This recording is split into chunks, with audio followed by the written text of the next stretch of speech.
بسم اللہ الرحمن الرحیم وَإِذِ ابْتَلَىٰ إِبْرَاهِيمَ رَبُّهُ بِكَلِمَاتٍ فَأَتَمَّهُنَّ قَالَ إِنِّي جَاعِلُكَ لِلنَّاسِ إِمَامًا۔ سورہ بقرہ پہلا پارہ آیت نمبر 124۔ اور جس وقت آزمایا ابراہیم علیہ السلام کو رب اس کے نے 7 کئی باتوں کے، پس پورا کیا ان کو، کہا تحقیق میں کرنے والا ہوں تجھ کو واسطے لوگوں کے امام۔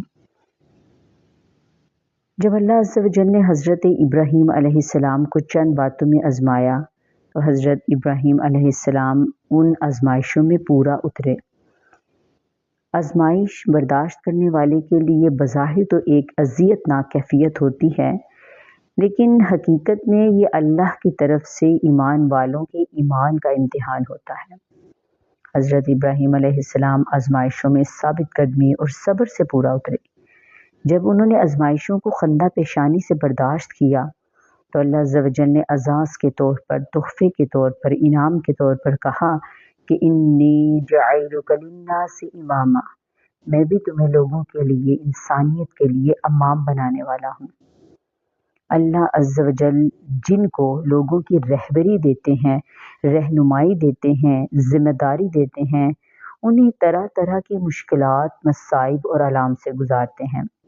آزمائشوں میں جب اللہ ڈالتے ہیں اور انسان اپنے ایمان کی کیئر کرتا ہے، ثابت قدمی اور صبر سے اور خندہ پیشانی سے اس آزمائش کو برداشت کرتا ہے تو اللہ تعالیٰ اسے اس آزمائش سے نکلنے کی ہمت بھی عطا فرماتے ہیں، طاقت بھی عطا فرماتے ہیں، توفیق بھی عطا فرماتے ہیں۔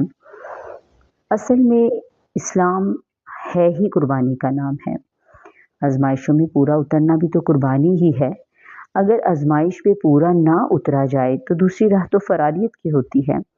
آزمائش ہم سے مطالبہ کرتی ہے کس چیز کا؟ قربانی کا۔ کس چیز کی قربانی؟ کیا جانور کی قربانی؟ نہیں، جان، مال، آرام، راحت، سکون، وقت، تعلقات، خواہشات نفسانی، الغرض ان سب چیزوں کی قربانی جس کی طرف لوگ اٹریکٹ ہوتے ہیں۔ اللہ کی رضا کی چھری سے ذبح کرنا ہوتا ہے خواہشات کے جانور کو۔ اس قربانی کا آغاز انسان کی میں سے ہوتا ہے، انسان کی انا سے ہوتا ہے۔ جب وہ اپنی بات کی نفی کرتا ہے، مال و دولت کی، محبت کی نفی کرتا ہے، آرام، سکون، آسائشوں، سہولتوں کی نفی کرتا ہے تو گویا اب وہ قربانی کی راہ پہ چل نکلا ہے۔